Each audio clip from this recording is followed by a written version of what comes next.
Bonjour à tous, dans cette vidéo, je vous propose de calculer ensemble la longueur d'un segment lorsque les points A et B sont donnés dans un repère orthonormé. Alors, soit dans un repère orthonormé OIJ, donc on reviendra tout à l'heure sur la définition du repère orthonormé, deux points qui sont donnés ici, et donc on me demande, comme je viens de le dire, de calculer la longueur AB. Premièrement, qu'est-ce que c'est qu'un repère orthonormé? Un repère alors dans orthonormé, il y a deux informations, il y a ortho et normé. Ortho, ça veut dire que les axes sont perpendiculaires. Vous voyez bien qu'ici, l'axe, celui-là, l'axe des abscisses, je vais le faire en rouge, ça c'est X. Et l'autre, ça va être l'axe des ordonnées. Vous voyez bien qu'ils sont perpendiculaires. Donc ça c'est ortho. Ortho, ça veut dire orthogonal, et donc ça désigne deux droites qui sont perpendiculaires. Ensuite, vous avez normé. Normé, ça veut dire que l'unité qui a été choisie sur cet axe, là ici c'est deux carreaux, le 1 c'est deux carreaux, donc du coup le 2 est ici, etc. Ce qui permet de graduer l'axe des abscisses. C'est la même unité qui est choisie sur l'axe des ordonnées. Voilà. Donc là, ici, c'est pareil, le 2, il sera à deux carreaux plus loin. Donc, une fois que vous avez compris ce que c'était qu'un repère orthonormé, vous allez pouvoir placer, donc déjà tracer le repère, et ensuite placer les points en question. Alors, le point A pour coordonnée 1, moins 3. Donc, en fait, l'abscisse, c'est 1, et ensuite, je descends jusqu'à moins 3. Le point A est ici. 1, moins 3. Ce qui signifie que XA, ça, c'est l'abscisse de A, d'accord?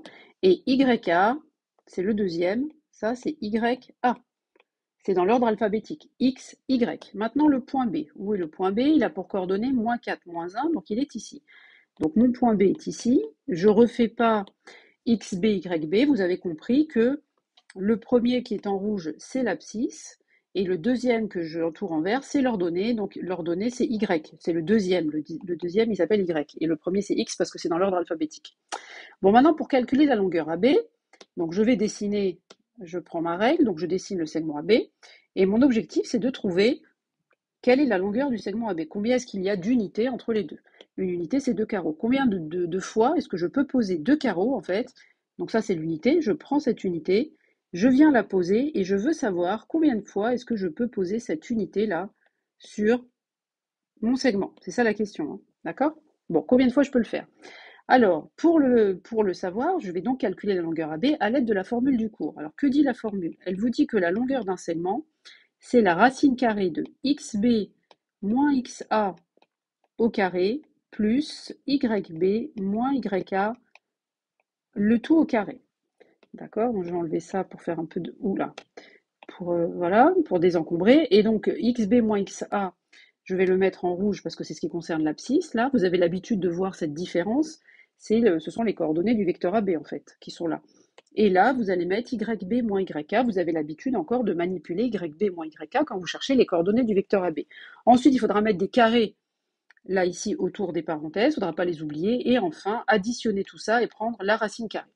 Alors, je vais essayer de faire ma formule avec mon cas là précis. Donc, XB moins XA, donc j'aurais écrit ma formule pour montrer que je la connais, hein, et puis surtout comme ça, si jamais vous faites des erreurs de calcul, votre correcteur verra qu'au moins vous connaissez votre cours. Ensuite, XB, donc ça fait moins 4 moins 1, parce que XA c'est 1, plus YB, donc moins 1, moins YA, moins 3, faites attention, c'est moins, le tout au carré. Moins 4 moins 1, ça fait moins 5 au carré, et moins 1 plus 3 du coup, vous êtes d'accord? Moins 1 moins 3, donc moins 1 plus 3, ça fait 2. Voilà. Donc au final, je trouve racine de 29 qui donne environ 5,4. Donc ça veut dire que je pourrais poser 5,4 paquets comme celui-là, enfin des petites, voilà, des petits paquets comme ça, je pourrais en poser 5,4 pour aller jusqu'au point A. Voilà pour la longueur AB. Alors maintenant, pour vérifier que vous avez compris, vous pouvez, si vous le souhaitez, si vous avez le temps, mettre la vidéo sur pause pour faire le calcul qui suit, où je vous donne deux autres points qui sont dans le même repère et je vous demande de calculer la longueur CD. Et là, vous allez trouver normalement racine de 17. Voilà. Alors pour ma part, j'en ai fini avec cette vidéo. J'espère qu'elle vous a plu, qu'elle vous a aidé et je vous dis à très bientôt pour une prochaine vidéo.